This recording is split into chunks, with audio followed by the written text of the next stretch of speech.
Hey guys, welcome to another GBHL Steve hobby vlog. This is the third hobby vlog, and in this vlog we're going to be looking at more Laketown.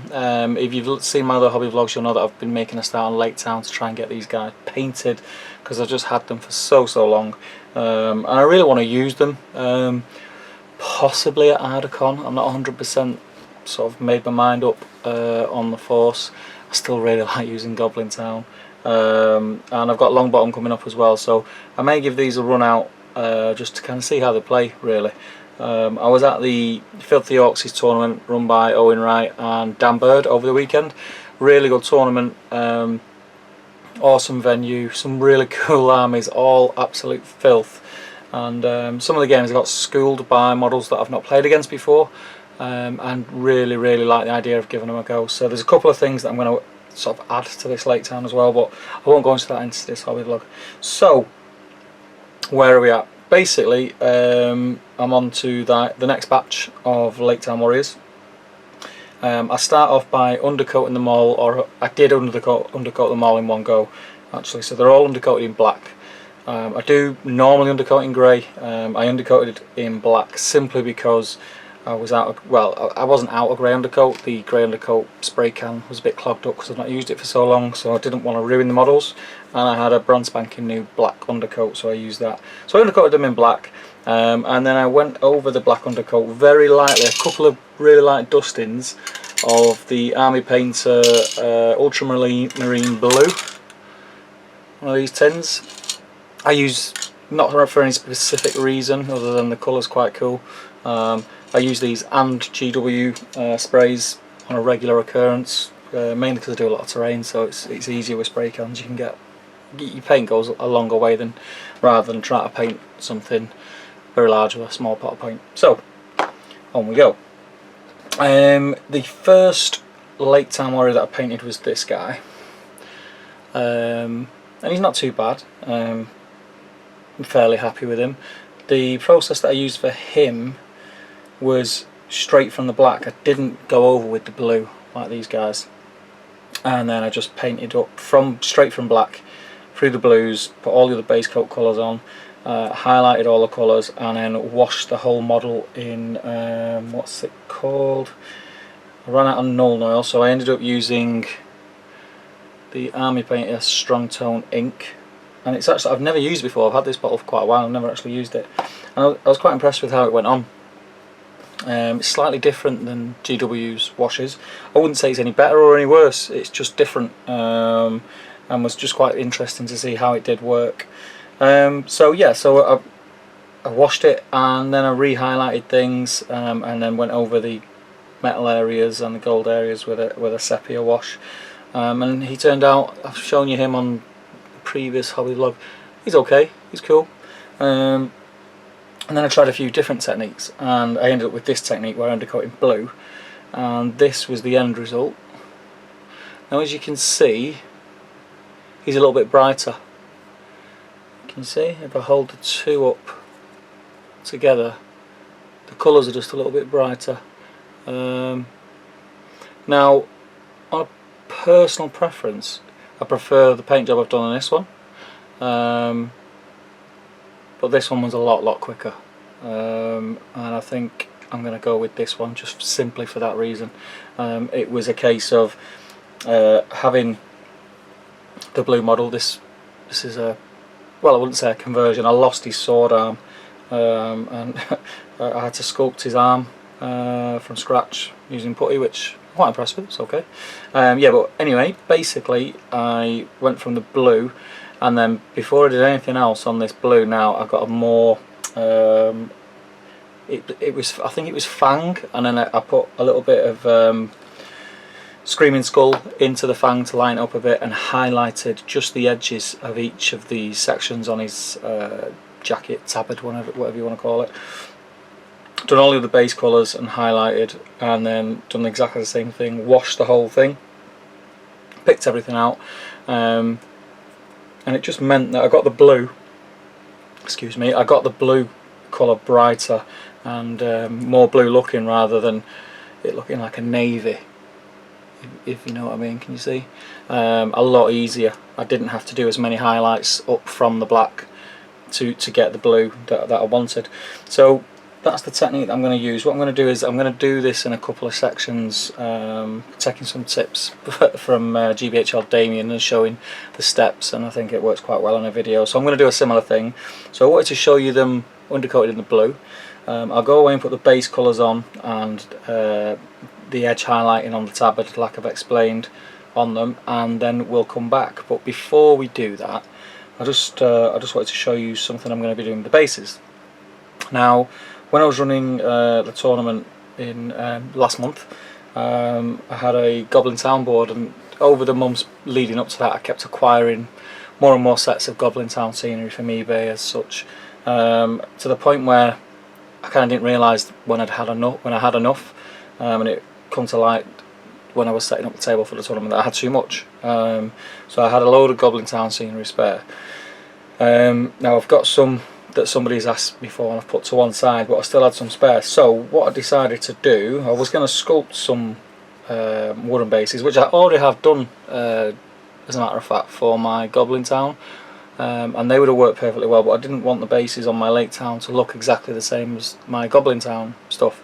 So in a funny little twist, I chopped up some of the excess Goblin Town scenery that I've got, and yeah, I've made some bases.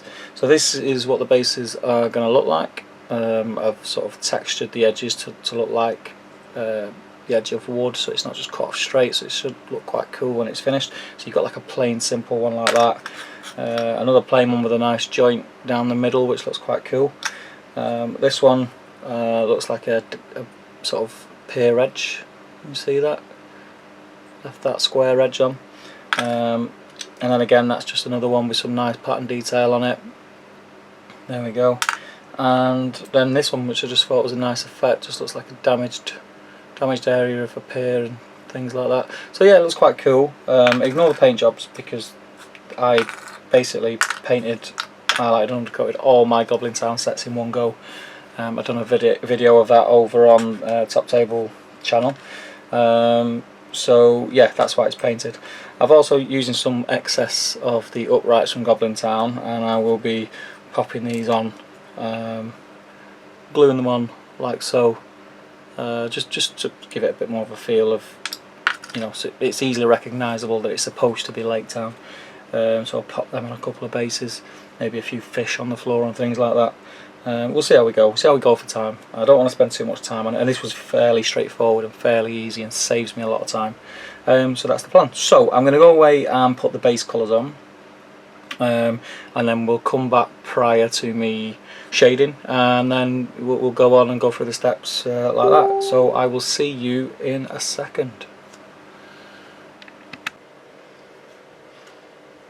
And here we are, guys, after the base colours, and I've put, well, basically what I did with the washes on the reds and on the sort of arrow quivers, whatever they're called, the feathery bits, and the fur parts I've done in Agrax Earthshade, and the blues and the metals I've done in Null Oil, as well as the browns. So that's all them done to that stage. The next stage now is going to be highlighting up on the colours, adding the highlights, and then what I'd do at the end is I add another very, very thin Agrax Earthshade. I've got the gold to pick out as well, which I'll wash in sepia, but I normally do that at the end. I don't know why I do that at the end and don't get the gold on earlier, but I just do. So yeah, so that's them at that stage. So we'll come back after that's done.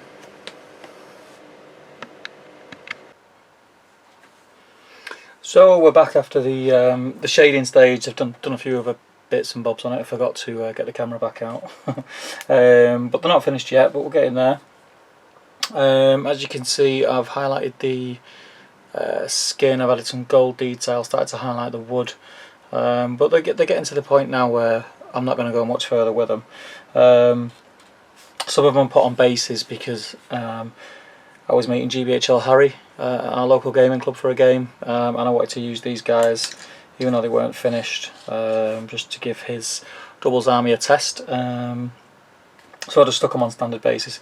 These are the bases that I've been running off for them. I'm quite happy with them. Some of them I've got uprights on. like so. I'm happy with how they're turning out, and they should have a finish kind of like that. Be interesting to see what you guys think of those, if you think they look good. But yeah, that's the stage we're at the minute. So the next stage is going to be then finished. So yeah, I'll get this batch finished, get them all based, and then we'll come back at the end and have a look before I upload this hobby vlog. Alright, so I'll see you in a minute, guys. So guys, here they are. One of my first groups of Laketown. I've got another few to finish, but that's the start to finish with them put on their bases and what have you. And that's how they've ended up looking. I'm really happy with them. You can still tell the difference between, say, the dark ones and the light ones. Try and get better lighting on that. There we go. But I think that just adds to it. They're not all going to be exactly the same, are they? So yeah, I really like the bases, how they've come out. I'm happy with that. I even dug out my old oh, what's his name? I can't remember his name. The captain. It's from the movie, the guy who puts Bard in jail. A conversion I did a while back. Can you see him there? I'm putting him on one of the bases, so he now ties in also. I have Bane that I'm going to use as a captain for, or use him for a captain for the survivors of Laketown, I think, because I've got quite a few warbands of them. So yeah, so I've got a few more to do. One of the things I just wanted to say, there is a last stage on this that I'm going to do. I'm not going to bother putting it on camera because you probably won't even notice it on camera, but I've picked up, this is a new paint from GW, or newish anyway, and it's a layer paint, and it's Stormhost Silver. And I got it because when I was doing the edge highlights on the armour with excuse me, normal mithril silver, or is it runefang steel, it wasn't really showing up that well, the highlights. I had to do a couple of layers, whereas with this this is awesome. This is awesome. Apparently there's more of the actual silver glitter effect in the paint. That's what that was the sales garb that I was given in the shop anyway. But yeah, it's awesome. I do recommend this for highlighting silvers or any metals instead of runefang, because you just do it in one layer, dead easy. I really like the way it goes on as well. It's a really nice paint. So that was just added to the thought I'd stick that on the end there. Anyway, so that's my hobby vlog for this week. I do have some stuff planned for next week, so hopefully I should have another hobby vlog for you. I hope you've enjoyed this one. Comment, like, share and subscribe. Support your hosts on the links below. Follow us on Twitter, like us on Facebook. Support your Hobbit hobby, and happy strategy battle gaming. Take care, guys.